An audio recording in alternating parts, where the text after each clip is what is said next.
بسم الله الرحمن الرحيم وبه نستعين والصلاة والسلام على سيدنا محمد وعلى آله وصحبه أجمعين أما بعد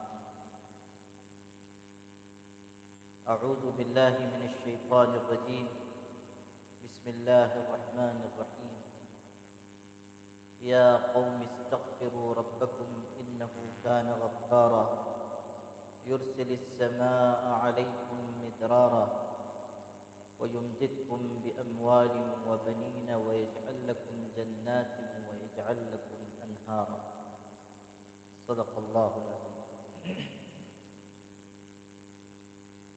قابل احترام بھائیوں اور بزرگوں اور سننے والی ماں اور بہنوں،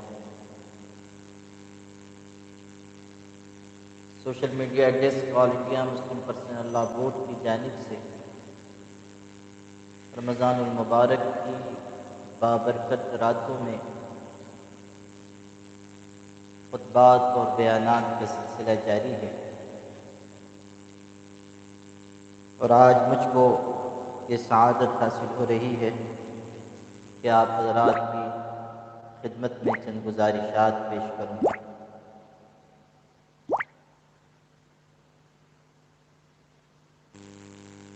آپ سب کے علم میں ہے کہ All India Muslim Personal Law Board کے اراکین کو، اس کے ذمہ داران کو اور مسلم پرسنل لاء بورڈ سے جڑے ہوئے تمامی افراد بلکہ ملت اسلامیہ کے تمام ہی افراد کو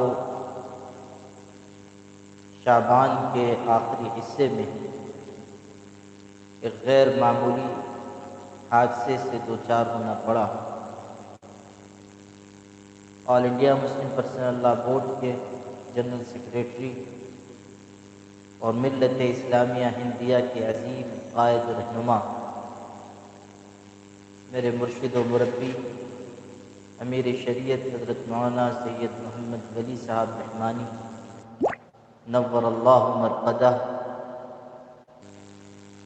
اللہ تعالیٰ کی جوار رحمت میں حاضر ہو گئے. ان کا اٹھ جانا پوری ملت اسلامیہ کے لیے ایک غیر معمولی سانحہ ہے، اور All India Muslim Personal Law Board کو بھی حضرت امیر شریعت کی رحلت کی وجہ سے ناقابل تلافی نقصان ہوا ہے. دعا ہے کہ اللہ تعالیٰ حضرت امیر شریعت رحمۃ اللہ علیہ کی قبر کو جنت کا باغ بنائے، ان کے درجات بلند فرمائے. تمام سننے والے بھائیوں بہنوں سے درخواست ہے کہ اس ماہ مبارک میں حضرت رحمۃ اللہ علیہ کے لیے دعائے مغفرت اور ایصال ثواب کا خوب اہتمام فرمائیں. آج آپ حضرات سے مجھے جو باتیں عرض کرنی ہیں وہ اس عالمی وبا کے بارے میں عرض کرنی ہے جس نے پوری دنیا کو سخت تشویش، پریشانی اور مصیبت میں ڈال رکھا ہے. کچھ بھی عرض کرنے سے پہلے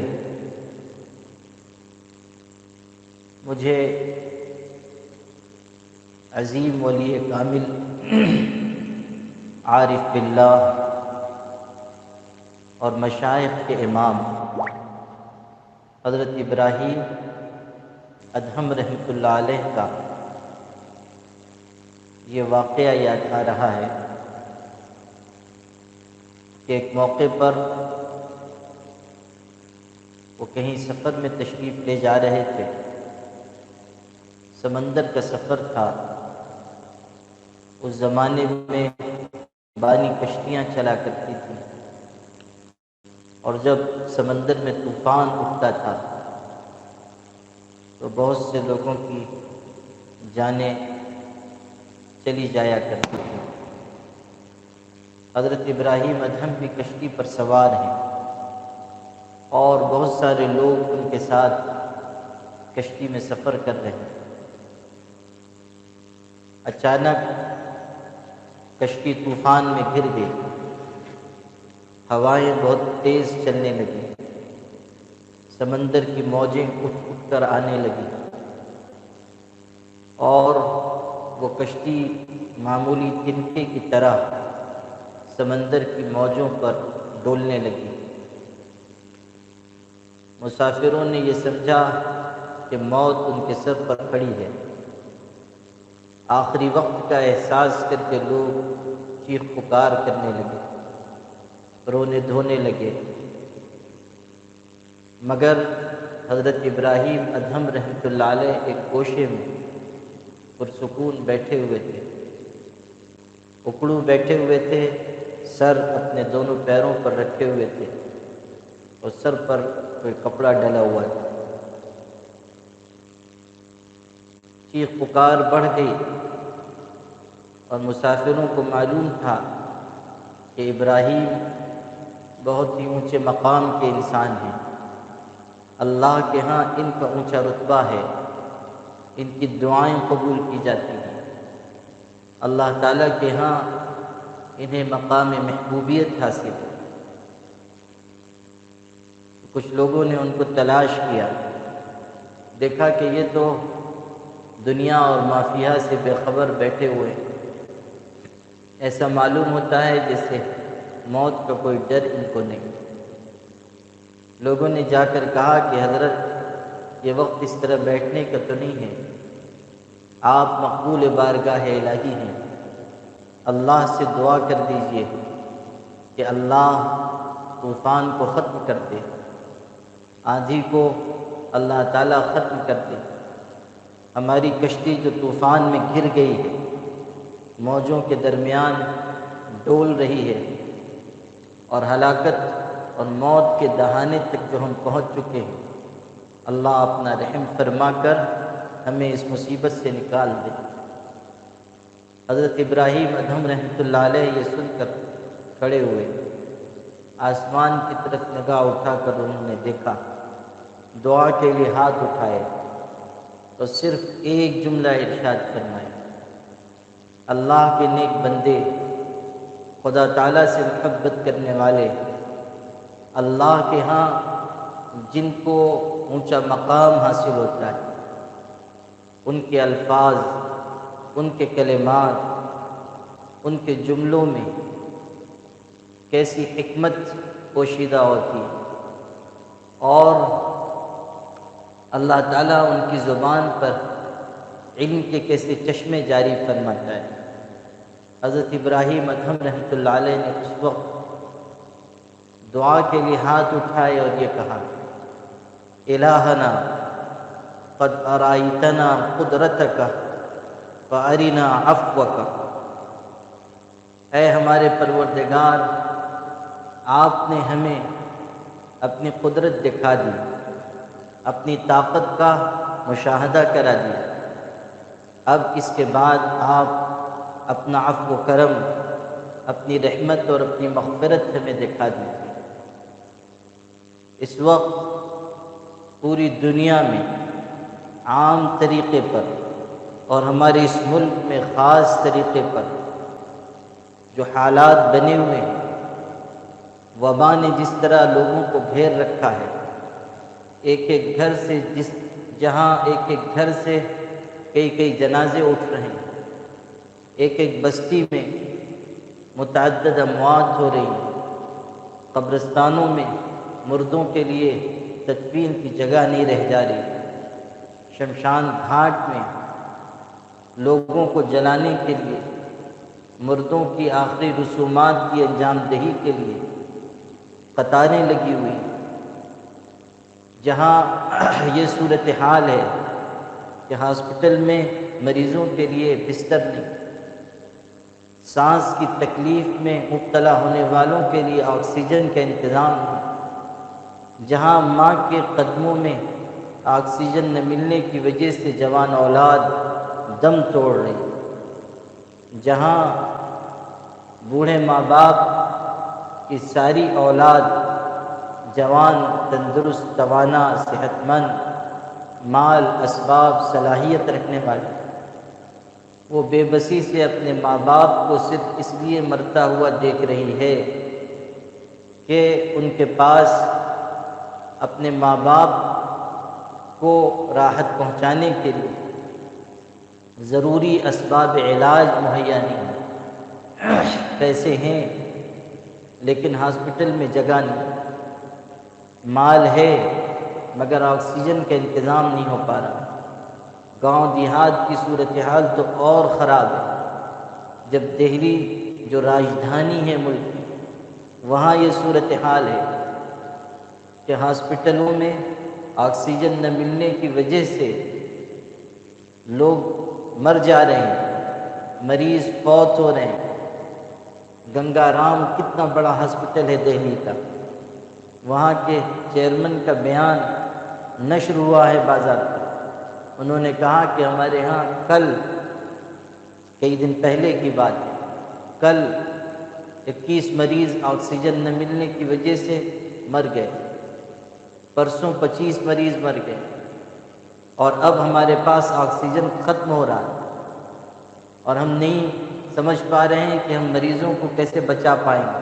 بلکہ ان کے تو یہ الفاظ ہیں کہ مجھ کو ایسا لگتا ہے کہ ہم سب مر جائیں گے۔ بے بسی اور عاجزی اور بے کسی کی انتہا ہے۔ جب ایسی صورتحال ملک میں بنی ہوئی ہے اور بیمار تکلیف کے مرحلے سے گزر رہے ہیں اور اچھے خاصے لوگ فوت ہو کر قبرستان جا رہے ہیں اور گھروں میں ماتم مچا ہوا ہے، شوہر بیوی کو رو رہا ہے، کہیں بیوی اپنے شوہر کے فوت ہونے پر رو رہی ہے، کہیں چھوٹے چھوٹے بچے اپنے باپ کے رخصت ہو جانے پر آنسو بہا رہے ہیں، کہیں بوڑھے ماں باپ اپنی جوان اولاد کے غم میں نڈھال ہیں۔ ایسی نازک صورتحال میں ہم یہی محسوس کرتے ہیں کہ ہم بصد عاجزی اللہ کے دربار میں، خدا کی بارگاہ میں ہاتھ پھیلا کر آنسوؤں کا نذرانہ پیش کر کے اللہ سے یہ کہیں کہ پاک پروردگار، تو نے اپنی قدرت ہمیں دکھا دی، اب تو اپنا عفو و کرم، اپنی رحمت ہم سب کو اور پورے ملک کے لوگوں کو دکھا دے۔ انسان کتنا بے بس ہے، انسان کتنا کمزور ہے، انسان کتنا عاجز ہے، آج اس کا احساس پورے طور پر ہو رہا ہے۔ قرآن نے کہا تھا خلق الانسان ضعیفا، انسان تو بہت کمزور پیدا کیا گیا، انسان کی صلاحیتیں محدود، اس کا علم محدود، اس کا تجربہ محدود، اس کے وسائل محدود۔ کہا گیا وما اوتیتم من العلم الا قلیلا، بہت تھوڑا علم تم کو دیا گیا۔ کہاں تو یہ حال تھا کہ تھوڑی سی صلاحیت پا کر لوگ اترا رہے ہیں، کہاں یہ حال تھا کہ اسباب و وسائل کی تھوڑی سی جھلک پا کر انسانوں کو یہ گمان ہونے لگا کہ وہ ساری چیزوں کا مقابلہ کرنے کی طاقت رکھتے ہیں، ان کے پاس آلات ہیں، ان کے پاس علم ہے، ان کے پاس تہذیب ہے، ان کے پاس تمدن ہے، ان کے پاس اقتدار کی قوت ہے، ان کے پاس الگ الگ شعبوں کے ماہر افراد ہیں، ان کے پاس یہ ہے اور وہ ہے۔ کہاں تو دنیا کو اپنے علم، اپنی صلاحیت، اپنے اسباب و وسائل پر ناز ہو رہا، اور کہاں اللہ تعالیٰ کی طرف سے بھیجے گئے نظر نہ آنے والے جرثوموں نے انسان کو اس کی بے بسی اور بے کسی کا ایسا احساس کرا دیا کہ اس 21ویں صدی میں تمام دنیا کے انسان یہ محسوس کر رہے ہیں کہ اللہ کی طاقت کے آگے ان کی کوئی طاقت نہیں، خدا کے علم کے آگے انسانوں کا علم کچھ بھی نہیں ہے۔ اللہ تعالیٰ کی قدرت کے آگے انسان بے بس ہے، عاجز ہے، خدا کی عطا اور اس کی نوازش کا محتاج ہے۔ یا ایھا الناس انتم الفقراء الی اللہ، او دنیا کے انسانوں تم سب اللہ تعالیٰ کے آگے محتاج ہو۔ ہندوستان کے ایک گاؤں کے ایک غریب انسان سے لے کر امریکہ کے صدر تک ہر انسان خدا کے آگے بے بس ہے۔ مسجد میں نماز پڑھنے والے ایک مومن صالح سے لے کر کسی پیغمبر تک ہر انسان اللہ کے آگے محتاج اور بے بس ہے۔ ذرے سے لے کر حضرت جبریل علیہ السلام تک ہر مخلوق اللہ کے آگے عاجز اور بے بس ہے۔ رب انی لما انزلت الی من خیر فقیر، حضرت موسیٰ علیہ السلام جیسے اونچے درجے کے پیغمبر سے کہلوایا گیا کہ اللہ آپ جو عطا، آپ کی عطا، آپ کی نوازش، آپ کے انعام کے آگے میں محتاج ہوں، آپ کی نعمتوں کا فقیر ہوں، آپ کے در کا سوالی ہوں، آپ کے دسترخوان کا خوشچی ہوں، آپ کے دیے ہوئے ٹکڑوں پر پلنے والا ہوں۔ ہمارے آقا صلی اللہ علیہ وسلم دعا مانگ رہے ہیں اور کیسی عاجزی کے الفاظ استعمال فرماتے ہیں۔ اللہم انی عبدک وابن عبدک وابن امتک ناصیتی بیدک ماض فی حکمک عدل فی قضاؤک اسألک بکل اسم هو لک سمیت به نفسک او انزلتہ فی کتابک او علمتہ احدا من خلقک او استأثرت به فی علم الغیب عندک ان تجعل القرآن العظیم ربیع قلبی ونور صدری وجلاء حزنی وذہاب ہمی وغمی۔ حضور صلی اللہ علیہ وسلم کی دعا پڑھی، تیرا بندہ ہوں، تیرے بندے کا بیٹا ہوں، تیری بندی کا بیٹا ہوں، میری پیشانی تیرے قبضے قدرت میں ہے، تیرا حکم مجھ پر نافذ ہوتا ہے، تیرا ہر فیصلہ میرے لیے عدل و انصاف کا فیصلہ ہے۔ کہیں فرما رہے ہیں اسألک مسألۃ المسکین، خدا تجھ سے ایسے مانگتا ہوں جیسے کوئی فقیر مانگتا ہے۔ وابتہل الیک ابتہال المذنب الذلیل، اور تیرے آگے اس طرح گڑ گڑاتا ہوں جیسے کوئی گنہگار اور ذلیل گڑ گڑاتا ہے۔ حضور اکرم صلی اللہ علیہ وسلم کی ذات کتنی اونچی ہے، آپ کی شخصیت کتنی بلند ہے، اور آپ محبوب رب العالمین ہیں، اور آپ تمام پیغمبروں اور نبیوں کے سردار ہیں۔ اس کے باوجود اللہ کے آگے عاجزی کے الفاظ کہہ رہے ہیں کہ ابتہل الیک ابتہال المذنب الذلیل ادعوک دعاء الخائف الضریع۔ خدا میں تیرے آگے اس طرح ہاتھ پھیلاتا ہوں جیسے کوئی ڈرا سہما انسان، کوئی نابینا انسان مانگتا ہے، کوئی نابینا کیسے درد کے ساتھ ہاتھ پھیلاتا ہے اور صدا لگاتا ہے کہ اندھے محتاج کو کچھ دے کر جاؤ، فقیر کو کچھ دے کر جاؤ۔ اس طرح میں آپ کے آگے ہاتھ پھیلاتا ہوں۔ ساری کائنات اللہ کے آگے بے بس ہے، اللہ تعالیٰ کی محتاج ہے، اور بے بسی پر رحم کرنے والی ذات صرف اللہ پاک کی ہے۔ رحم کرنے والا، بندوں کو نوازنے والا، بیماریوں سے شفا دینے والا، گنہگاروں کو معاف کرنے والا، توبہ قبول کرنے والا، محتاجوں پر ترس کھانے والا، وہ صرف پاک پروردگار ہے۔ سب سے بنیادی چیز جس کا اہتمام اس وقت ہمیں کرنا چاہیے وہ یہ کہ ہم اللہ کی طرف لوٹیں، اللہ کی پناہ حاصل کریں۔ دنیا کے طبیب، دنیا کے حکیم، دنیا کے ڈاکٹر، دنیا کے شفا خانوں کے مالک، وہ ہمیں اس وبا سے، اس بلا سے، اس عذاب سے، اس مصیبت سے، اس قیامت صغریٰ سے بچا نہیں سکتے۔ بچانے والی ذات اللہ کی ہے، شفا کے خزانے اس کے قبضے قدرت میں ہیں۔ وَإِذَا مَرِضْتُ فَهُوَ يَشْفِينِ، حضرت ابراہیم علیہ السلام کی زبانی کہلوایا جا رہا ہے کہ زندگی دینے والا، موت دینے والا، کھلانے والا، پلانے والا، اور جب بیمار ہو جاؤں تو شفا دینے والا بس اللہ ہے۔ اور وہی ہے کہ جس سے مجھے یہ امید ہے کہ وہ قیامت کے دن خطاؤں کو معاف کر دے گا، لغزشوں کو معاف کرے گا۔ یعنی دنیا اور آخرت کے ہر مسئلے کو بنانے والی ذات صرف اللہ کی ہے۔ دنیا کے معاملات بھی وہی حل کرے گا، آخرت کے مسائل بھی وہی حل کرے گا۔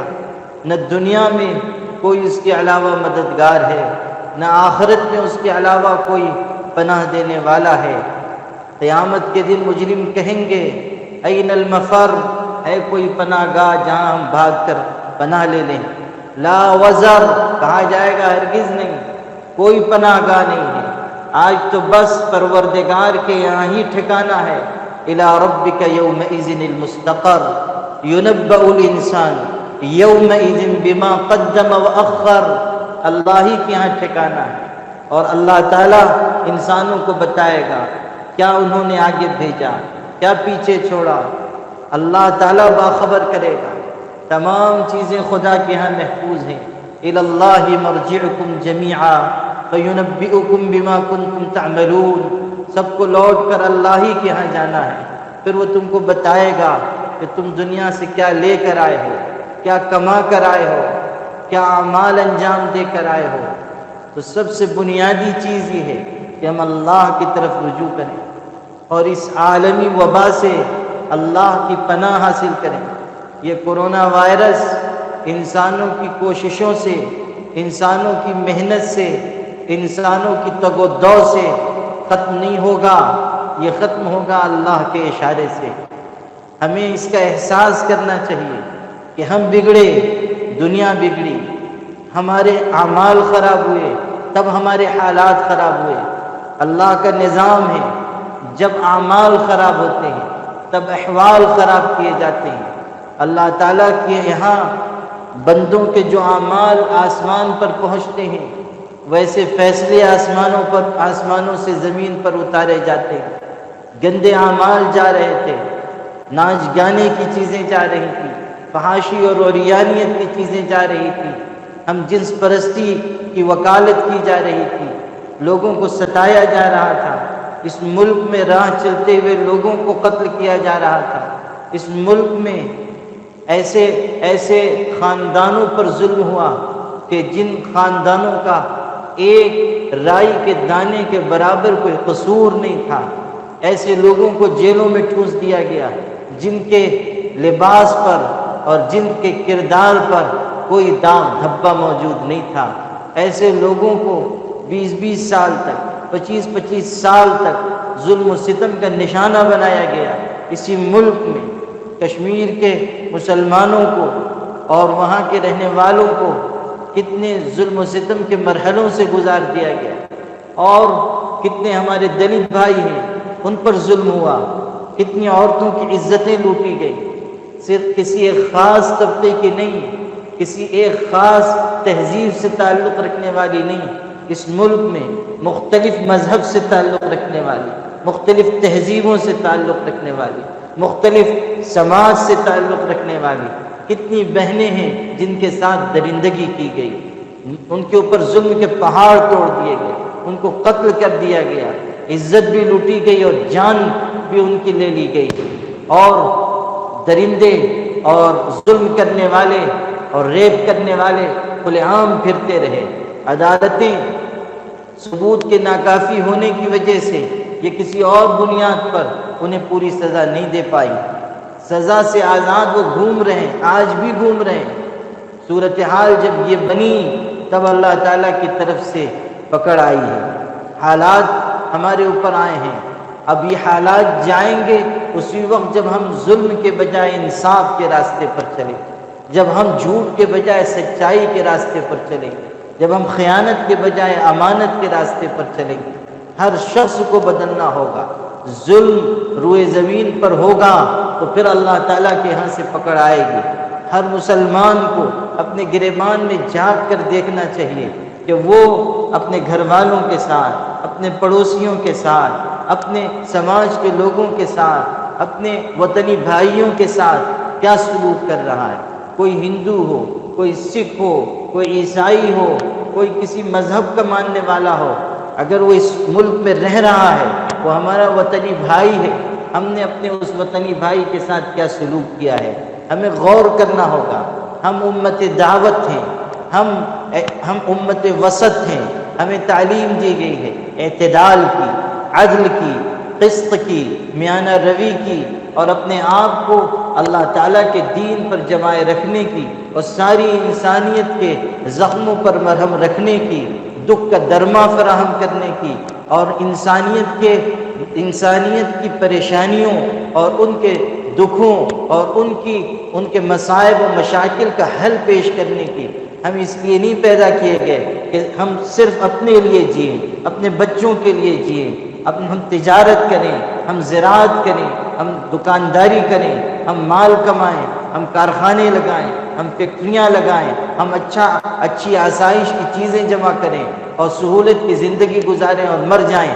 اس لیے ہم نہیں پیدا کیے گئے۔ ہمیں تو پیدا کیا گیا ہے تاکہ ہم لوگوں کو سمت دکھائیں، لوگوں کے معاملات و مسائل میں ان کے دکھ درد میں کھڑے ہو جائیں، اور ان کے لیے ہم پریشانیوں اور مصیبتوں سے چھٹکارے کا اور نجات کا ہم ایک نسخہ پیش کریں۔ اللہ تعالیٰ نے ہمیں یہ ذمہ داری دی ہے۔ امت وسط بنایا گیا، امت دعوت بنایا گیا، امت خدمت بنایا گیا۔ ہمارے پیغمبر حضرت محمد مصطفیٰ صلی اللہ علیہ وسلم کیسے خدمتگار انسان تھے، آپ کیسے مہمان نواز تھے، آپ کتنا غریبوں اور یتیموں اور پریشان انسانوں کا دکھ درد سمجھنے والے تھے، یتیموں کے سر پر دست شفقت رکھنے والے، بیواؤں کے سر پر دوپٹے ڈالنے والے، غریبوں کے بجھے ہوئے چولہے جلانے والے، مہمانوں کو خود بھوکا رہ کر مہمانوں کو کھلانے والے، یہ تھے ہمارے آقا حضرت محمد صلی اللہ علیہ وسلم۔ اگر چند زہریلی زبانیں ہمارے ملک میں حضرت محمد صلی اللہ علیہ وسلم کے خلاف زہر اگل رہی ہیں تو ہمیں ان کو بھی بتانا ہوگا کہ یہ تمہاری محرومی ہے کہ تم اس شخصیت کے بارے میں زہر اگل رہے ہو کہ جن سے زیادہ بہتر انسان اس روئے زمین پر پیدا نہیں کیا گیا، جن سے زیادہ صاف شفاف دل کسی کے پاس نہیں تھا، جس سے زیادہ حیا اور پاک دامنی رکھنے والا کوئی انسان پیدا نہیں ہوا، جس کے اندر رحمت کوٹ کوٹ کر بھر دی گئی تھی، جن کے رگو ریشے میں انسانیت کا درد پیوست تھا۔ وہ شخص تو ایسے تھے کہ جب رات کو تہجد کی نماز پڑھتے تھے اور گڑ گڑاتے تھے اور خدا کے آگے ہاتھ پھیلاتے تھے، اس وقت کہتے تھے اشہد ان العباد کلہم اخوا، کہ اللہ گواہی دیتا ہوں کہ سارے بندے آپس میں بھائی بھائی ہیں۔ وہ مسلمانوں کے پیغمبر بن کر نہیں آئے تھے، وہ سارے جہان کے لیے باعث رحمت بن کر آئے تھے۔ ان کا پیغام عرب و عجم کے لیے تھا، ان کا پیغام ہر کالے گورے کے لیے تھا، ان کا پیغام ہر امیر و غریب کے لیے تھا، ان کا پیغام ہر دکھی دل انسان کے لیے تھا۔ آپ صلی اللہ علیہ وسلم کے بارے میں تو ان کے چچا ابو طالب نے گواہی دی کہ یہ گورا چٹا انسان وہ ہے کہ اس کے چہرے کی برکت سے آسمان سے بارش برستی ہے۔ ابیض یستسقى الغمام بوجهه سمال الیتامى عصمۃ للارامل، یہ یتیموں کی پناہ گاہ ہیں، بیواؤں کا ٹھکانہ ہے۔ ہمارے آقا کی اہلیہ محترمہ گواہی دے رہی، قریب کے لوگ، گھر کے لوگ، رات دن دیکھنے والے لوگ، خلوت و جلوت کو جاننے والے لوگ، وہ گواہی دے رہے ہیں کہ یہ یتیموں کا آسرا ہے، یہ بیواؤں کا ٹھکانہ ہے، یہ پریشان حال انسانوں کے لیے کی پریشانی کو دور کرنے والے ہیں، یہ مہمان نواز ہیں۔ کلا واللہ لا یخزیک اللہ ابدا انک لتصل الرحم وتحمل الکل وتکسب المعدوم وتقری الضیف وتعین علی نوائب الحق۔ ہماری ماں حضرت خدیجہ گواہی دے رہی کہ اللہ آپ کو کبھی ضائع نہیں کرے گا، کبھی رسوا نہیں ہونے دے گا، اللہ آپ کو کبھی ذلیل نہیں کرے گا، اس لیے کہ آپ مہمان نواز ہیں، آپ رشتہ داروں کے ساتھ اچھا سلوک کرتے ہیں، آپ پریشان حال کے لیے کھڑے ہو جاتے ہیں، آپ حق کے سلسلے میں آنے والی مشکلات پر لوگوں کی مدد کرتے ہیں۔ یہ حضور صلی اللہ علیہ وسلم کی زندگی کا نمونہ ہے۔ آپ صلی اللہ علیہ وسلم کی کتاب زندگی کا روشن عنوان خدمت ہے۔ آپ نے خدمت کر کے لوگوں کا دل جیتا۔ وہ نوائے، وہ ادائے دل بری ہو کہ نوائے عاشقانہ، جو دلوں کو فتح کر لے وہی فاتح زمانہ۔ آپ نے دلوں کو فتح کیا، آپ نے قلوب کو مسخر کیا، آپ نے خدمت کے ذریعے لوگوں کو محبت اور انسانیت کا پیغام دیا۔ اگر آج ہمارے ملک میں چند زہریلی زبانیں ان کے خلاف زہر اگل رہی ہیں تو یہ خود ان کی محرومی ہے، اور ہم مسلمانوں کو بھی یہ غور کرنا چاہیے کہ ہمارے آقا صلی اللہ علیہ وسلم نے جو راستہ اپنایا تھا، جو طریقہ اختیار کیا تھا، آپ نے جو سبق دیا تھا، ہم نے اس کو کتنا یاد رکھا۔ میرے بھائیوں، یہ کورونا وائرس پھیلا اور پھیلتا چلا گیا۔ 1 سال پہلے اس کی تباہ کاریاں سامنے آئی، اور پھر اللہ تعالیٰ نے اپنا فضل کیا، حالات کچھ سازگار ہوئے، معاملات روبرا ہوئے، پھر دوبارہ یہ دوسری لہر آئی ہے اور پہلے سے زیادہ شدید ہے، اور اس کا علاج بھی زیادہ مشکل ہو رہا ہے، اموات بکثرت ہو رہی ہیں۔ اور اب صورتحال یہ ہے کہ پورا ملک اس وقت سخت ترین بحران سے گزر رہا ہے۔ بہت ہی افسوس کی بات یہ بھی ہے کہ ہمارے ملک میں اقتدار کی کرسیوں پر بیٹھے ہوئے لوگوں نے پچھلے تجربے سے کوئی سبق حاصل نہیں کیا۔ ان کو جس طرح کی تیاری کرنی چاہیے تھی، انہیں جس طرح آئندہ آنے والے حالات کے لیے پہلے سے اپنے اسباب و وسائل کو مضبوط کرنا تھا، نہیں کر سکے۔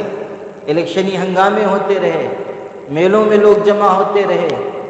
مدراس ہائی کورٹ نے اگر یہ بات کہی ہے تو بے جان نہیں کہی ہے کہ الیکشن کمیشن لوگوں کے قتل کرنے کا ذمہ دار ہے۔ کورونا وائرس کے پھیلاؤ میں اس کی بھی ذمہ داری ہے۔ میں نہیں کہہ رہا ہوں، مدراس ہائی کورٹ نے یہ بات کہی ہے کہ الیکشن کمیشن پر قتل کا مقدمہ چلنا چاہیے، اس لیے کہ بڑی بڑی ریلیاں ہوتی رہی، جلسے ہوتے رہے، جو گائیڈ لائن تھی اس کی دھجیاں اڑا دی گئی، جو ایڈوائزری تھی اس کو بالائے طاق رکھ دیا گیا، جو احتیاط کرنی چاہیے تھی نہیں کی گئی۔ نتیجہ یہ نکلا کہ دوسری لہر پوری شدت کے ساتھ ملک میں پھیلی ہے۔ آکسیجن باہر ملکوں کو بھیج دیا گیا، دوائیں باہر ملکوں میں سپلائی کر دی گئی۔ اب جب ہمارے ملک میں لاکھوں لاکھ لوگ پریشان ہیں، مصیبت کے دور سے گزر رہے ہیں، علاج ان کو مہیا نہیں ہو پا رہا ہے، تو یہاں ہمارے ملک میں یہ صورتحال ہے کہ دواؤں کی قلت ہو گئی، آکسیجن کی قلت ہو گئی۔ کتنے مریض ہیں جو آکسیجن کی کمی کی وجہ سے سڑکوں پر دم توڑ گئے، کتنے گھروں میں دم توڑ گئے، کتنے لوگ ہاسپٹل لے جائے گئے مگر بستر نہ ہونے کی وجہ سے ان کو جگہ نہیں ملی اور وہ دم توڑ گئے، دنیا سے رخصت ہو گئے۔ صحت مند لوگ، توانا لوگ، جوان جن کے بارے میں گمان نہیں تھا کہ وہ اس طرح رخصت ہو جائیں گے، وہ علاج کے مہیا نہ ہونے کی وجہ سے، ہاسپٹل میں جگہ نہ ملنے کی وجہ سے دم توڑ گئے۔ کس کو جا کر یہ دکھ سنایا جائے، کس کو اپنا درد بتایا جائے، کلیجہ چیر کر کس کے سامنے پیش کیا جائے، کس کے دروازے پر جا کر دہائی دی جائے کہ اس ملک میں جو صورتحال اس وقت بنی ہوئی ہے کون اس کا تدارک کرے گا، کون تلافی کے لیے آگے آئے گا۔ حکومتیں، سرکاریں اس وقت کیا کر رہی ہیں؟ ہم بہت ادب کے ساتھ مگر پوری صراحت کے ساتھ یہ کہنا چاہتے ہیں کہ اگر پچھلے تجربے سے سبق حاصل کیا گیا ہوتا اور اسباب و وسائل کی تیاری کی گئی ہوتی اور کرکٹ اسٹیڈیم بنانے کے بجائے کوئی بڑا ہاسپٹل بنایا گیا ہوتا، علاج کی سہولتیں فراہم کی گئی ہوتی، تو شاید اتنی سنگین صورتحال اس وقت ہمارے ملک میں نہ ہوتی۔ جس صورتحال کو ہم دیکھ رہے ہیں، جس صورتحال سے ہم گزر رہے ہیں، جس کا درد ہمارے سینے میں ہے، کون مر رہا ہے، ہندو ہے یا مسلمان، عیسائی ہے یا سکھ، یہ دیکھنے کا وقت نہیں ہے۔ ہمارے ملک کے لوگ فوت ہو رہے ہیں، اگر کوئی ہندو بھائی بھی مر رہا ہے تو ہمارے دل میں درد ہو رہا ہے۔ اور میں تو صراحت کے ساتھ یہ بھی کہنا چاہوں گا کہ ہمارے مسلمان بھائیوں نے اور کئی علاقوں کے ہمارے جوان مسلمان بھائیوں نے اس وقت جو کردار پیش کیا ہے، انہوں نے جو نمونہ پیش کیا ہے، خدمت کا جو انہوں نے اعلیٰ معیار دکھایا ہے، وہ ہر طرح لائق مبارکباد ہے۔ کتنے ہمارے ہندو بھائی ہیں جو سسک رہے ہیں، ان کو لے جانے والے، ہاسپٹلوں تک پہنچانے والے، ان کی خدمت کرنے والے وہ مسلمان ہیں۔ ملک نے دیکھا کہ جن لوگوں کو بدنام کیا گیا تھا کہ یہ لوگ کسی کے دکھ درد میں کھڑے نہیں ہوتے ہیں، یا یہ لوگ صرف اپنے مذہب کی دنیا میں رہتے ہیں، انہوں نے بتایا کہ دکھ کی گھڑی میں، مصیبت کے وقت، جب کہ خاندان کے لوگ، گھر کے لوگ وائرس کے خوف سے قریب آنے کے لیے تیار نہیں ہیں، اس وقت اپنی جان ہتھیلی پر رکھ کر یہی مسلمان آگے بڑھے، انہوں نے خدمت کی، انہوں نے لوگوں کو ہاسپٹل تک پہنچایا، یہاں تک کہ یہ بھی ہوا کہ خاندان کا کوئی فرد ساتھ میں نہیں ہے، لیکن ایک انجان شخص صرف وطنی رشتے سے، صرف اس رشتے سے کہ یہ بھی میرے پروردگار کا بندہ ہے، یہ بھی میرا بھائی ہے، یہ بھی آدم کی اولاد ہے، اس کی رگوں میں بھی میری ہی طرح سرخ خون ہے، اس رشتے کی بنیاد پر وہ کھڑا ہوا ہے، حالانکہ کوئی رشتہ داری نہیں ہے، مذہب الگ ہے، تہذیب الگ ہے، زبان الگ ہے، لیکن صرف وطنی رشتے کی بنیاد پر، انسانیت کے رشتے کی بنیاد پر خدمت کی جا رہی ہے۔ ہمارا شہر مالیگاؤں، یہاں پر سینکڑوں غیر مسلم بھائیوں کا علاج ہو رہا ہے۔ یہاں بہت سے لوگ ہمارے سننے والے نہیں جانتے ہوں گے، مالیگاؤں میں اس طرح آبادی بسی ہوئی ہے کہ ندی کے اس طرف مسلمان ہیں، ندی کے اس طرف غیر مسلم بھائی ہیں۔ پچھلے سال یہاں مسلمانوں کے علاقے میں وبا زیادہ پھیلی تھی اور بہت سے مسلمان اس میں فوت ہوئے۔ اب کی مرتبہ یہ علاقہ محفوظ ہے، مسلمانوں کے علاقے میں الحمدللہ وبا نہیں ہے۔ ہزار بار اللہ کا شکر ادا کرتے اس خطے میں، مسلمانوں کے علاقوں میں، مسلم محلوں میں وبا کا اثر نہیں ہے، لیکن ادھر غیر مسلم علاقے میں وبا زوروں پر پھیلی ہوئی، دیہاتوں میں پھیلی ہوئی۔ ناسک میں روزانہ ہزاروں مریض نکل رہے ہیں، ہمارے ضلع میں ہزاروں مریض نکل رہے ہیں، سہولتیں علاج کی ختم ہو جا رہی ہیں۔ بڑی تعداد میں ہمارے غیر مسلم بھائی اس علاقے میں جو مسلمانوں کا خالص مسلم آبادی ہے اس علاقے میں آ رہے ہیں، علاج کروا رہے ہیں، ہاسپٹل بھرے ہوئے ہیں، دواخانے بھرے ہوئے ہیں، مدرسوں میں بعض جگہوں پر مدرسوں میں مریضوں کو رکھا گیا ہے، اسکولوں میں رکھا گیا ہے، اور خدمت کرنے والے سب مسلمان ڈاکٹر ہیں، سوشل ورکر مسلمان ہیں، سماجی خدمتگار مسلمان ہیں، پورا علاقہ مسلمان آبادی کا ہے، کہیں ایک گھر غیر مسلم کا نہیں ہے، لیکن وہ لوگ آ رہے ہیں امن و اطمینان کے ساتھ، سکون کے ساتھ علاج کروا رہے ہیں، خدمت کی جا رہی ہے۔ آس پاس کے جو گھر ہیں ہاسپٹل کے، وہاں سے ان کے لیے کھانا بن کر یا کوئی مریض کے لیے کوئی مقوی غذا بنا کر دی جا رہی ہے، اور اس کا یہ اثر ہے کہ وہی ہمارے بھائی جن کے دلوں میں زہر ڈالا گیا تھا، آج صورتحال یہ ہے کہ مسلمان کو دیکھ رہے ہیں تو قدموں میں گر پڑ رہے ہیں کہ آپ تو ہمارے مسیحا ہیں، آپ ہمارے محسن ہیں، آپ ہماری خدمت کر رہے ہیں، ہمارا آپ کا کوئی خون کا رشتہ نہیں ہے، لیکن اس مشکل گھڑی میں آپ کھڑے ہوئے ہیں۔ یہ چیز ایسی ہے کہ جس کو نمونے کے طور پر ہم پیش کر سکتے ہیں کہ اس مشکل گھڑی میں بھی اللہ تعالیٰ نے یہ ہمت دی ہے ہمارے مسلمان بھائیوں کو کہ وہ لوگوں کی امداد کر رہے ہیں۔ ہماری ریاست کے وزیر اعلیٰ ادھو ٹھاکرے جی نے بھی اس کی سراہنا کی ہے، کہ تحسین کی ہے کہ مسلمانوں نے اس وقت جس طرح خدمت کا معیار قائم کیا ہے اس کو کبھی بھلایا نہیں جا سکے۔ میں یہ کہنا چاہتا ہوں کہ اور علاقوں میں بھی ہمارے مسلمان بھائیوں کو یہ کوشش کرنی چاہیے کہ وہ آگے آئیں۔ اللہ کا فضل ہے، مختلف علاقوں سے اچھی خبریں مل رہی ہیں، اور اس سے دل بڑا ہوتا ہے کہ مسلمانوں میں کیسی ایمانی رمق باقی ہے، مسلمانوں میں کیسی ایمانی حرارت ہے، مسلمانوں میں اس وقت بھی جو کہ ایمان و یقین کی کمزوری کا دور ہے، اس دور میں بھی اللہ تعالیٰ نے کیسے مضبوط یقین کے لوگ رکھے ہیں اور کیسے خدمتگار لوگ رکھے ہیں۔ یقیناً جو خدمت کر رہے ہیں آج اس طرح اپنے آپ کو خطرے میں ڈال کر لوگوں کی مدد کر رہے ہیں، یقیناً ان کو کل اللہ کے پاک رسول صلی اللہ علیہ وسلم کی سفارش نصیب ہوگی، کل اللہ کے ہاں ان کو ان کی خدمت کا بہترین بدلہ ملے گا۔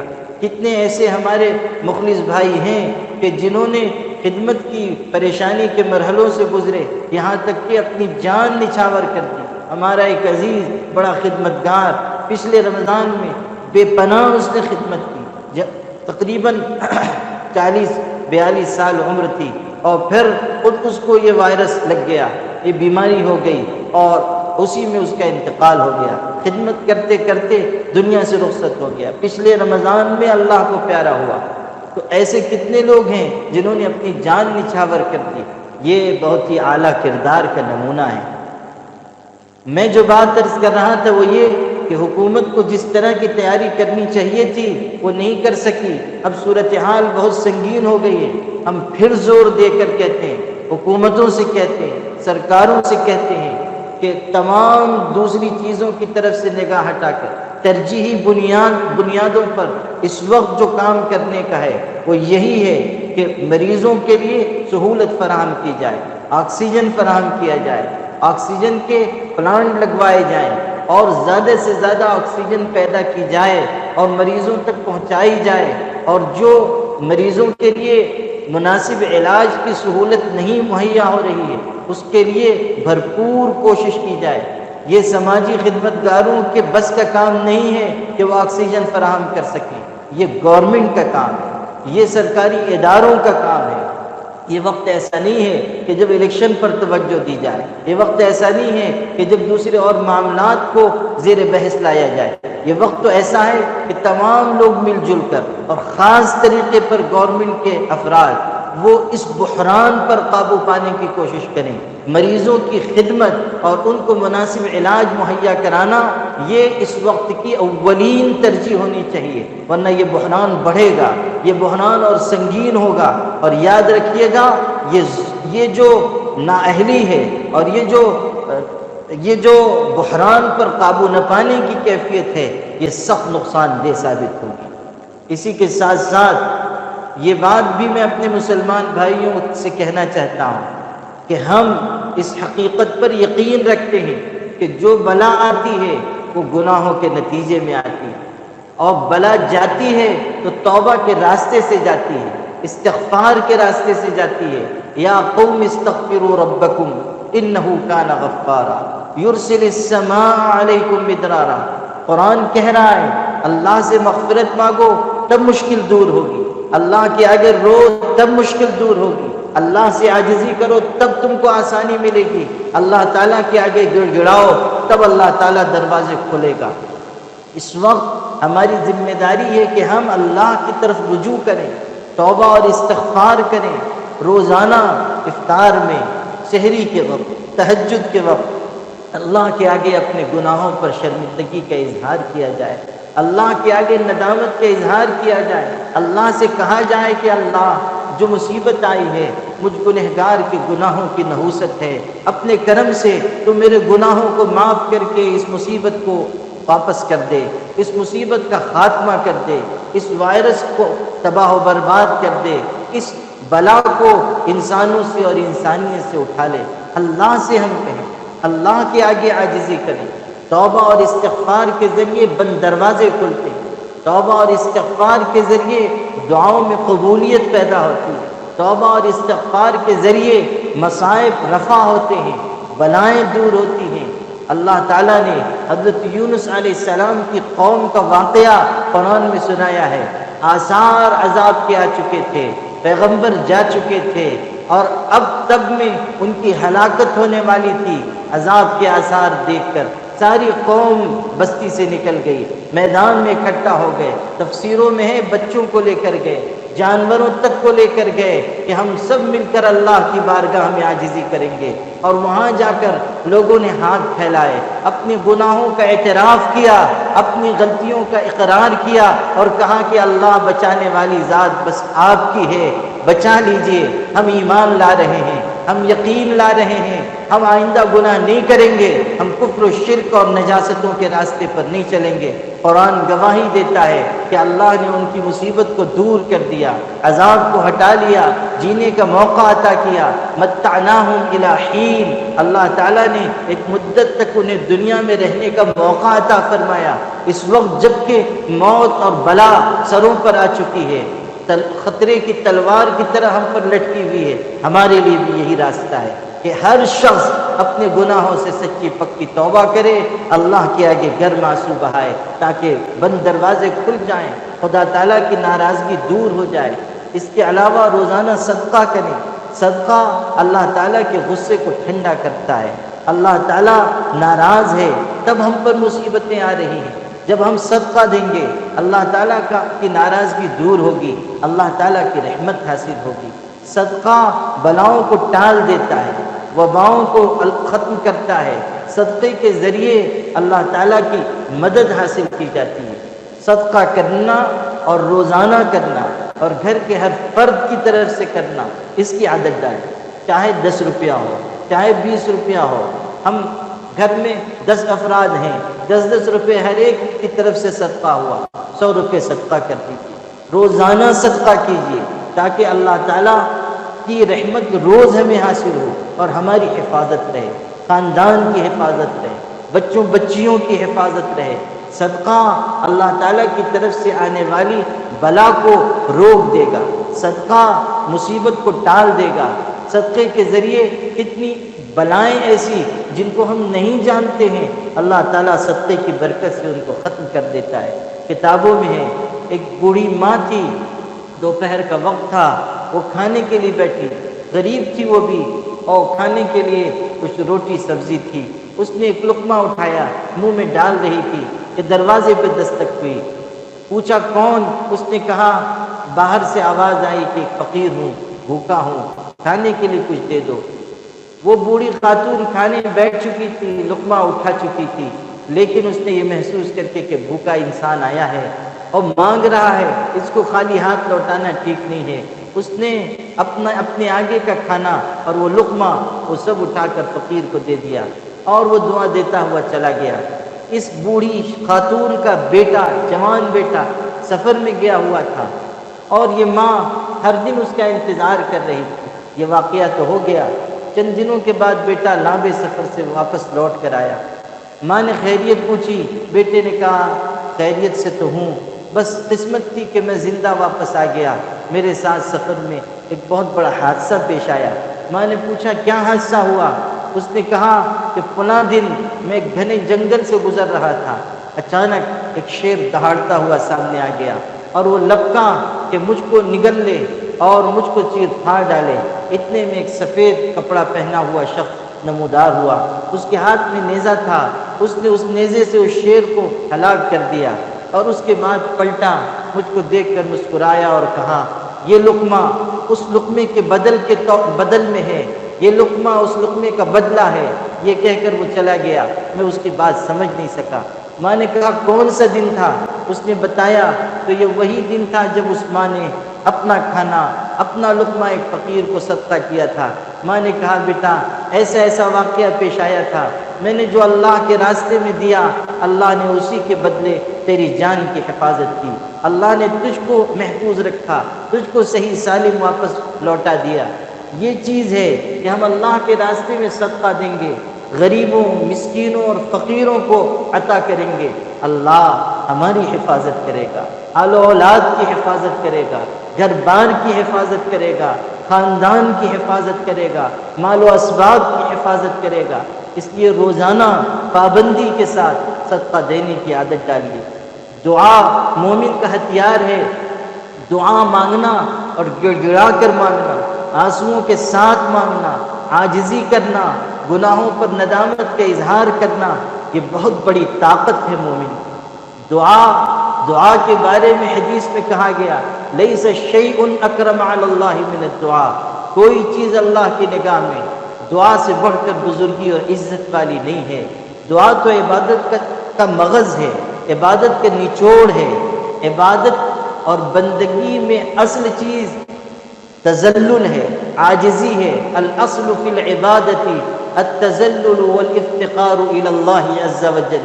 ہمارے مشائخ نے لکھا ہے کہ بندگی میں جو اصل چیز ہے وہ ہے عاجزی۔ جتنی عاجزی بڑھتی جاتی ہے عبادت مضبوط ہوتی جاتی ہے، اور دعا چونکہ عاجزی کا سب سے بڑھ کر اظہار ہے، اس لیے دعا کو عبادت کا مغز کہا گیا۔ جتنا مانگیں گے، جتنا تڑپ کر مانگیں گے، جتنا عاجزی کے ساتھ مانگیں گے، اتنی جلد اللہ تعالیٰ کی طرف سے قبولیت اترے گی۔ حدیث پاک میں کہا گیا تقدیر کو اگر کوئی چیز بدل سکتی ہے دعا ہے، تقدیر تب کو بدلنے کی طاقت اگر کسی عمل میں ہے وہ دعا میں ہے۔ اسی لیے حضور صلی اللہ علیہ وسلم کے بارے میں یہ بات ہے کہ جیسے ہی ہوا ذرا تیز چلنے لگ جاتی تھی آپ فوراً سب کام چھوڑ کر مسجد میں آ جاتے تھے، نماز پڑھتے تھے، دعا میں مشغول ہو جاتے تھے۔ حضرت عائشہ نے ایک مرتبہ پوچھا اللہ کے رسول ہوا ذرا تیز چلتی ہے، آپ گھبرا جاتے ہیں، مسجد میں آ جاتے ہیں، دعا مانگتے ہیں، نماز پڑھتے ہیں، ایسا کیوں؟ آپ نے فرمایا مجھ کو یہ اندیشہ ہوتا ہے کہ کہیں یہ اسی طرح کی آندھی نہ ہو جو قوم عاد پر بھیجی گئی تھی، یعنی کہیں ایسا نہ ہو کہ اللہ کا عذاب آ جائے۔ خدا تعالیٰ کے سب سے بڑے پیغمبر کا یہ حال ہے، تو ہمیں تو بہت زیادہ اللہ کی طرف رجوع کرنا چاہیے، ہمیں تو بہت زیادہ دعا مانگنی چاہیے، ہمیں تو بہت زیادہ اللہ کے آگے ہاتھ پھیلانا چاہیے۔ اسی کے ساتھ یہ بھی بہت ضروری ہے کہ ہم اللہ پر یقین کو مضبوط کریں۔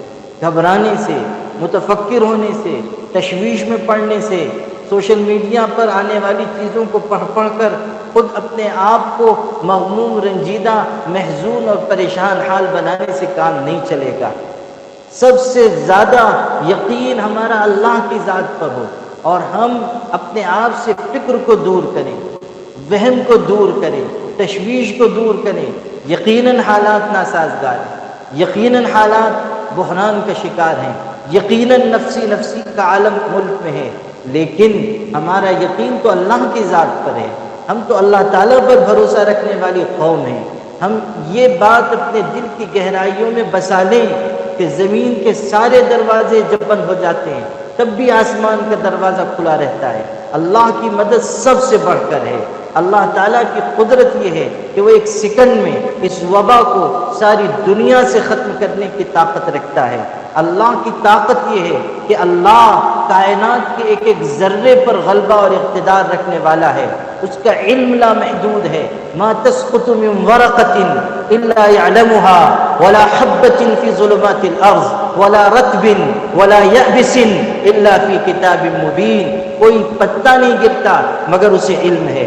یعلم ما فی البر والبحر، خشکی تری میں کیا ہو رہا ہے سب وہ جانتا ہے، ایک ایک چیز پر اس کی نگاہ ہے۔ ان اللہ کان علیکم رقیبا، اللہ تم پر نگراں متعین ہے۔ اللہ نگرانی کر رہا ہے، نگہبانی کر رہا ہے، دیکھ رہا ہے، باتوں کو سن رہا ہے، تمام چیزوں کو جان رہا ہے۔ اور پھر اس کی قدرت ایسی ہے کہ ان اللہ قد احاط بكل شیء علما، ہر چیز کو اس کا علم گھیرے ہوئے ہے اور ہر چیز پر پوری قدرت اس کو حاصل ہے۔ واللہ غالب علی امری، اللہ اپنے معاملات و مسائل پر اور اپنے فیصلوں پر غالب ہے۔ ساری کائنات میں اسی کا امر نافذ ہوتا ہے۔ تو اللہ تعالیٰ کی ذات پر ہماری نگاہ ہو، ہم یہ سمجھیں کہ کرنے والی ذات تنہا اللہ کی ہے، اور جب ہم اللہ سے رشتہ جوڑیں گے تو اللہ ہماری ہر بلا سے حفاظت کرے گا، ہر مصیبت سے حفاظت کرے گا۔ اگر بیمار ہو گئے ہیں تو اللہ سے شفا مانگیں، اللہ مدد کرنے والا ہے۔ پھر یہ بھی اپنے ذہن میں یہ بات بھی لائیں کہ جو مختلف قسم کے شکوک و شبہات پھیلائے جا رہے ہیں یا پھیل رہے ہیں، ہمیں ان سے اپنے آپ کو بچانا چاہیے۔ یہ مزاج اچھا نہیں ہے کہ ہر چیز میں سازش کا پہلو تلاش کیا جائے، یہ مزاج اچھا نہیں ہے کہ ہر چیز میں شک کیا جائے۔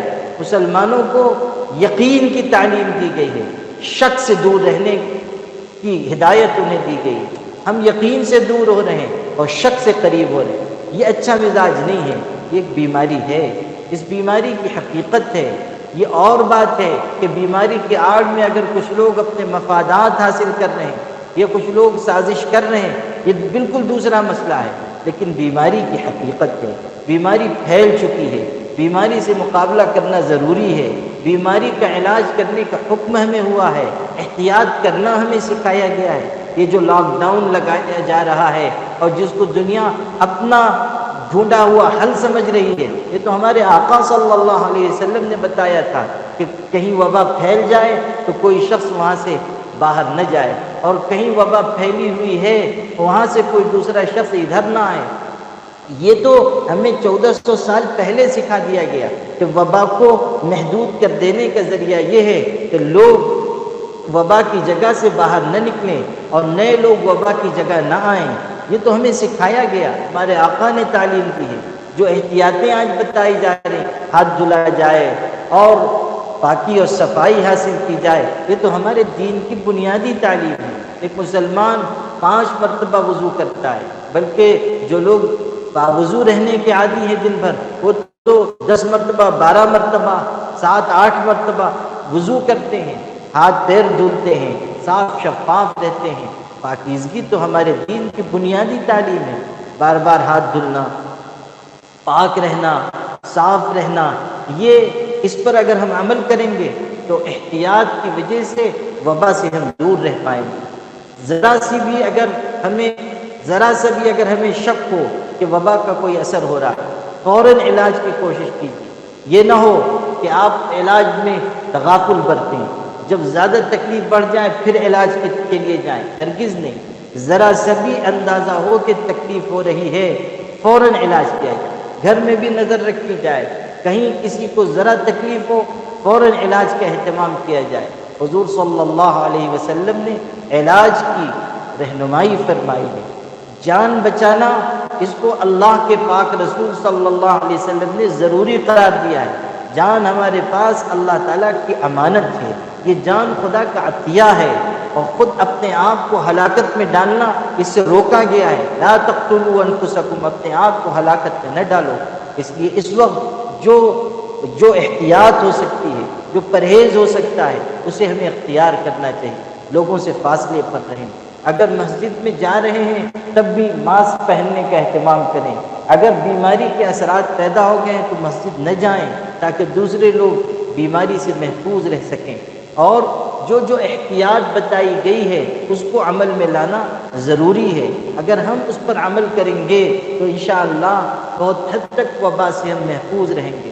اور جو شرعی رہنمائی ہے، توبہ، استغفار، صدقہ خیرات، ذکر الہی، صبح شام کی مسنون دعائیں، حضور صلی اللہ علیہ وسلم نے حضرت انس کو دعا سکھائی کہ یہ دعا پڑھ لو گے تکلیفوں سے محفوظ رہو گے.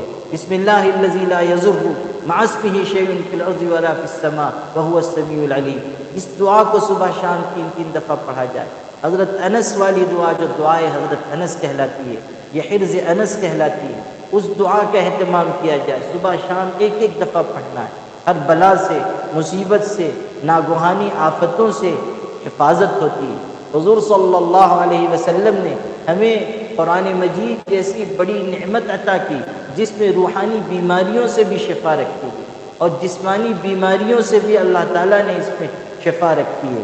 اگر ہم قرآن پاک کے ذریعے شفا حاصل کریں، سورہ فاتحہ کا ورد ہو، سورہ اخلاص کا ورد ہو، چاروں کل پڑھا جائے، یا قرآن مجید کی آیات شفا، 6 مقامات پر آیات ہیں جن میں شفا کا لفظ آیا ہے، ان آیات کو اگر پڑھا جائے، بار بار پڑھا جائے، پڑھ کر پانی میں دم کیا جائے، اس کو استعمال کیا جائے، اس سے حفاظت ہوگی. اسی طرح وباؤں کے دفعے کے لیے بزرگوں نے یہ بتایا ہے کہ قرآن پاک کی اس آیت کے اس ٹکڑے کو ورد کے طور پر پڑھا جائے. یا اہل یثرب لا مقام لکم فارجعوا، یا اہل یثرب لا مقام لکم فارجعوا. یہ چھوٹا سا ٹکڑا ہے قرآن پاک کی آیت کا، اسے اہتمام سے پڑھا جائے. 41 دفعہ پڑھنے، کبھی موقع ہو تو 125 دفعہ پڑھنے. ہر فرض نماز کے بعد چند دفعہ اس نیت سے پڑھنے کہ اللہ اس کی برکت سے وبا کو ہمارے گھر سے، ہماری بستی سے، ہمارے شہر سے دور فرما دے. یا اہل یثرب لا مقام لکم فارجعوا. اس کے علاوہ حضور پاک صلی اللہ علیہ وسلم نے ایک چھوٹی سی دعا سکھائی ہے، اعوذ بکلمات اللہ التامات من شر ما خلق. کتنی جامع دعا ہے کہ اللہ جتنی چیزیں تو نے پیدا کی ہیں ان تمام کے شر سے میں آپ کی پناہ حاصل کرتا ہوں. یقین کے ساتھ پڑھا جائے کہ اعوذ بکلمات اللہ التامات من شر ما خلق. جتنی چیزیں، یہ وائرس ہے، وبا ہے، بلا ہے، کوئی بیماری ہے، کوئی پریشانی ہے، کوئی آفت ہے، وہ سب ما خلق میں داخل ہے. ہم اللہ سے پناہ مانگیں کہ اللہ اپنی پناہ عطا فرما۔ جو بڑے اللہ کی پناہ میں آ جائے گا محفوظ رہے گا، مامون رہے گا۔ کہا جاتا ہے کہ حضرت موسیٰ سے کسی بہت بڑے دانشمند نے یہ سوال کیا تھا، پوچھا تھا، اور یہ کہہ کر پوچھا تھا کہ سوائے پیغمبر کے کوئی اس کا جواب نہیں دے سکتا۔ سوال یہ تھا کہ اگر سارے جہان کی مصیبتیں تیر کی شکل میں ہوں اور تیر چلانے والا پروردگار عالم ہو، تو پھر تیر سے بچنے، مصیبت سے بچنے کا کیا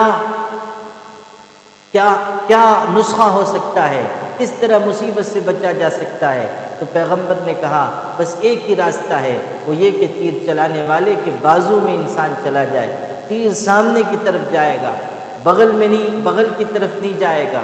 اگر اللہ کی پناہ میں ہم چلے جائیں گے تو اللہ تعالیٰ اپنے کرم سے ہمیں ہر مصیبت سے، ہر آفت سے محفوظ رکھے گا۔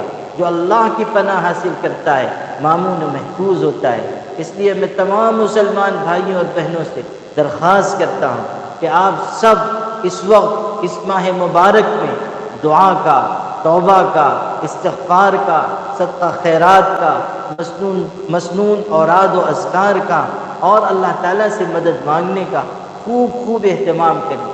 اسی کے ساتھ میں نے تاکید کے ساتھ اور صراحت کے ساتھ اور بہت ہی درد کے ساتھ یہ بات کہی ہے تمام مسلمان بھائیوں سے کہ جہاں تک ہو سکے ہم اس وقت مدد کریں۔ یہ موقع اللہ نے عطا فرمایا ہے کہ جو نفرت کا زہر اس ملک میں پھیلایا گیا، ہم اس نفرت کے زہر کو خدمت کے تریاق سے ختم کر دیں۔ جو زہر پھیلایا گیا، جو زہر کی آگ لگائی گئی ہے، ہم ہمدردی اور غمخواری کا پانی اس آگ پر ڈال دیں۔ یاد رکھیے گا، اگر اس موقع کو ہم نے غنیمت جانا اور خدمت کی اور لوگوں کے سامنے صحیح اسلام کا نمونہ پیش کیا اور اسلام کی صحیح تصویر پیش کی، تو اس کے بہت دور رس فوائد ہوں گے۔ خدمت ہمیں سکھائی گئی ہے، خدمت ہمارے خمیر و ضمیر میں شامل ہے، خدمت ہماری کتاب مقدس کی ہدایت ہے، خدمت ہمارے پیغمبر حضرت محمد صلی اللہ علیہ وسلم کا چھوڑا ہوا نمونہ ہے۔ یہ موقع ہے کہ ہم اسلام کی سچی تصویر پیش کریں، بہترین شبیہ اسلام کی ہم پیش کریں کہ اسلام یہ سکھاتا ہے کہ ہر دکھی انسان کی مدد کی جائے، ہر مریض کی خدمت کی جائے، ہر بیمار کی خدمت کی جائے، ہر پریشان حال کو سہارا دیا جائے، کسی مذہب کا ہو، کسی ملت کا ہو، کسی جماعت کا ہو، کسی تہذیب کو ماننے والا ہو، وہ ہماری ہمدردی کا حقدار ہے۔ جو ہمارے پاس وسائل ہیں ہم اس کو استعمال کریں۔ بڑے بڑے اسکول ہیں، مسلمانوں کے پاس کالجز ہیں، مدارس ہیں، اگر ہم یہ نمونہ پیش کریں کہ مدرسوں میں ہم مریضوں کو آنے کا موقع دیں، ہم اسکول کھول دیں کہ یہاں مریضوں کو رکھا جائے، جو ہم سے ہو سکے گا ہم خدمت کریں گے۔ جو مسلمان ڈاکٹرز ہیں وہ مفت میں اپنی خدمات فراہم کریں، وہ اللہ تعالیٰ کی رضا کے لیے اپنی صلاحیت اور اپنی جسمانی طاقت استعمال کریں، اپنا فن استعمال کریں، تو یہ ہم سب کے لیے اس ملک کے حالات کے لحاظ سے بھی بہت مفید ہوگا، اور آخرت میں تو اس کا اجر ملنا ہی ہے۔ اللہ تعالیٰ قدردانی کرنے والا ہے۔ ما یفعل اللہ بعذابکم ان شکرتم وآمنتم وکان اللہ شاکرا علیما۔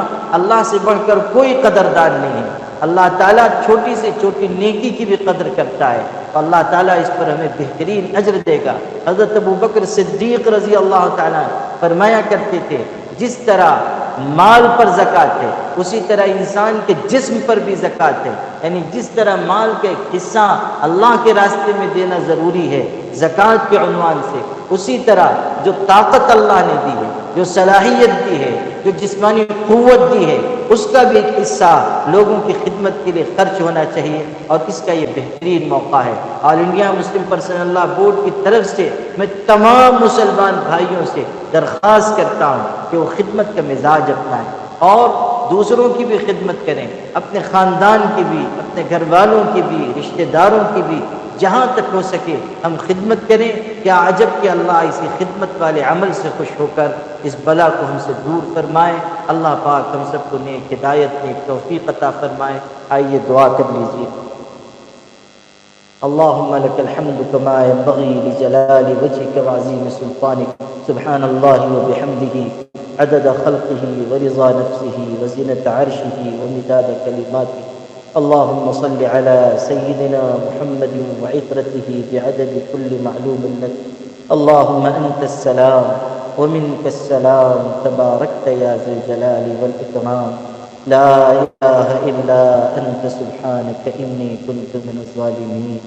لا إله إلا أنت سبحانك إني كنت من الظالمين. لا إله إلا أنت سبحانك إني كنت من الظالمين. اللهم ادفع عنا الوباء والبلاء والزلازل والمسكرات والمخدرات وسائر الفواحش والمحرمات يا ذا الجلال والإكرام. اللهم أنت السلام ومنك السلام، تباركت یا ذا الجلال والإکرام. اے سلامتی عطا کرنے والے، اے شفا بخشنے والے، اے طاقت و قدرت کے مالک اللہ، اے محبت کرنے والے، بندوں بندیوں پر ترس کھانے والے مالک، غریب پریشان حال مصیبت زدہ فریادی بندے بندیاں ہاتھ پھیلا کر پیشانیاں جھکا کر مدد مانگنے آئے ہیں، رحمت کا سوال کرنے آئے ہیں. اللہ اللہ اللہ، بے بسی بے کسی کا شکار ہیں، دکھے دل ہیں. اللہ ہم پریشانی اور مصیبت کے مرحلے سے گزر رہے ہیں. اس وقت سارے دروازے بند ہیں سوائے آپ کے دروازے کے، سارے آسرے ٹوٹ چکے ہیں سوائے آپ کی ذات کے، سارے سہارے ختم ہو چکے ہیں سوائے آپ کی ہستی کے. اللہ طاقت والے، قوت والے، اقتدار والے سب گھٹنوں کے بل گرے ہوئے ہیں. اللہ طبیبوں کے فن، ڈاکٹروں کی مہارت، صلاحیت والوں کی صلاحیتیں سب دھری رہ گئی ہیں. اللہ آپ کی طاقت و قدرت کے آگے سب بے بس ہیں، آپ سے فریاد کرنے آئے ہیں. اس وقت پوری انسانیت پر رحم فرما. اللہ اس وبا کا خاتمہ فرما، اس بلا کو دور فرما. اللہ بہت نقصان ہو گیا، کتنی قیمتی جانیں چلی گئیں. اللہ کتنی ملت کے لیے ہمہ جہت خدمت کرنے والی ہستیاں دنیا سے رخصت ہو گئیں. کتنے آپ کے نیک بندے اٹھ گئے، کتنے علماء چلے گئے، کتنے مدارس کی مسندیں سنی ہو گئیں، کتنے خانقاہوں کی مسندیں سنی ہو گئیں. اللہ آپ کو یاد کرنے والے کتنے بندے بندیاں کائنات سے رخصت ہو گئے. برکت اٹھتی جا رہی ہے. اللہ نیک ہستیاں رخصت ہوتی جا رہی ہیں. اللہ اس وقت آپ کے آگے فریادی بن کر گنہگار بندے بندیاں حاضر ہیں. اپنے کرم سے ہم سب کے اٹھے ہوئے ہاتھوں کو قبول فرما، ہم پر رحم فرما. اے ارحم الراحمین رحم فرما، اے کرم کرنے والے کرم فرما. اللہ اس وقت آپ کے علاوہ کوئی مددگار نہیں ہے، کوئی پالنہار نہیں ہے. اللہ اس وقت کوئی سہارا دینے والا نہیں ہے. ہم گواہی دیتے ہیں کہ آپ کے علاوہ کوئی عبادت کے لائق نہیں ہے. اللہ رحمت کرنے والے اللہ رحم فرما، کرم کرنے والے اللہ کرم فرما. اللہ اس عذاب کو، اس بلا کو ہم سے دور فرما، انسانیت سے دور فرما. اللہ کتنا مشکل وقت ہے، کتنے لوگ علاج کے بغیر تڑپ رہے ہیں. آکسیجن کی کمی کی وجہ سے جن کی جان گئی، اللہ کیسے تڑپ تڑپ کر انہوں نے جان دی ہے. اللہ سسک سسک کر جان دی ہے. پیارے اللہ ابھی بھی کتنے مریض ہیں، آکسیجن کی کمی کی وجہ سے پریشان ہیں. اللہ ان کا دم لبوں تک آ رہا ہے. پیارے اللہ رحم فرما، کرم کا معاملہ فرما. اللہ کتنے چھوٹے چھوٹے بچے یتیم ہو گئے، کتنی بیویاں بیوہ ہو گئیں. اللہ کتنے شوہر بے بیوی کے ہو گئے. اللہ کتنے ماں باپ اپنی گود میں کھیلنے والی اولاد کو قبرستان پہنچائے. پیارے اللہ پیارے اللہ پیارے اللہ اب اس بحران کو ختم فرما، اس مصیبت کا خاتمہ فرما. اللہ ہم پر رحم فرما، اللہ ہم پر رحم فرما. عافیت عطا فرما، سہولت عطا فرما، نعمت عطا فرما، برکت عطا فرما، ہدایت عطا فرما. اللہ تو نے اپنی قدرت ہمیں دکھا دی ہے، اب اپنا عفو و کرم بھی دکھا دے، رحمت بھی دکھا دے. اللہ تعالیٰ پھر سے ماحول کو سازگار فرما، حالات کو اللہ تعالیٰ سازگار فرما. اللہ گنہگار ہیں، اعتراف کرتے ہیں کہ خطا کار ہیں. قصوروار ہیں اور ہمارے گناہوں ہی کی نحوست ہے کہ ہم بلا میں مبتلا ہیں، بلا میں گرفتار ہیں، وبا سے دوچار ہیں، مگر اللہ آپ کے آگے اپنی فریاد لے کر حاضر ہوئے ہیں کہ ہمارے گناہوں پر نظر نہ فرما، اپنی رحمت پر نظر فرما، اپنے کرم پر نظر فرما، اللہ مغفرت اور عفو پر نظر فرما۔ اللہم انک عفو کریم تحب العفو فاعف عنا یا کریم۔ خدا بندہ تو معاف کرنے والا ہے، معافی کو پسند فرماتا ہے، کرم کرنے والا ہے، ہم سب کو معاف فرما۔ اللہ ساری انسانیت کے گناہوں کی معافی مانگتے ہیں، اللہ سب کی طرف سے عفو و کرم کی درخواست پیش کرتے ہیں، معاف فرما دے، معاف فرما دے، معاف فرما دے، اللہ معاف فرما دے، اللہ معاف فرما دے۔ اللہ ہمارے ملک میں رحم و رحمت اتار دے، آسانی کا معاملہ فرما دے، سہولت اور کشادگی عطا فرما۔ اللہ مبارک مہینہ ہے، مبارک مہینے کی مبارک رات ہے، اللہ کتنے روزے دار، کتنے تراویح پڑھنے والے، کتنے تہجد پڑھنے والے، سب نے آپ کے آگے ہاتھ پھیلا رکھے ہیں۔ اللہ اپنے کرم سے کسی کی فریاد سن لے اور کسی کے گرم آنسوؤں کو قبول فرما لے۔ اللہ رحم فرما دے، رحم فرما دے، رحم فرما دے۔ اے قرآن اتارنے والے، توریت انجیل زبور اتارنے والے اللہ، جبریل میکائیل اسرافیل عزرائیل کے پروردگار، اے ابراہیم اسماعیل اسحاق یعقوب اور محمد صلی اللہ علیہ وسلم کے پروردگار، ہم سب پر رحم فرما۔ اللہ یونس علیہ السلام کو مچھلی نے نگل لیا تھا، رات کا اندھیرا تھا، مچھلی کے پیٹ کا اندھیرا تھا، سمندر کا اندھیرا تھا، ہر طرف اندھیرا ہی اندھیرا، ہر طرف موت ہی موت، ہر طرف پریشانی ہی پریشانی۔ کوئی سوچ نہیں سکتا تھا کہ مچھلی کے پیٹ میں آپ یونس علیہ السلام کی جان محفوظ رکھیں گے، مگر آپ تو قادر مطلق ہیں، آپ سے بڑھ کر کوئی قوت والا نہیں ہے۔ آپ نے بتایا کہ تمام اندھیروں میں روشنی کی کرن دکھانے والی ذات آپ کی ہے۔ آپ نے یونس علیہ السلام کی جس طرح مچھلی کے پیٹ میں حفاظت فرمائی، اسی طرح ہم سب کو بھی، ہمارے بال بچوں کو، خاندان کے لوگوں کو اس وبا اور بلا سے اور تمام بیماریوں اور فتنوں سے محفوظ فرما۔ اللہ جس طرح آپ نے ابراہیم علیہ السلام کو آگ میں پھینکے جانے کے بعد محفوظ رکھا، اور آپ نے بتایا کہ آگ جیسی جلانے والی چیز بھی اس وقت تک جلا نہیں سکتی جب تک کہ ہمارا حکم نہ ہو، اللہ اسی طرح ہم سب کو بھی محفوظ فرما۔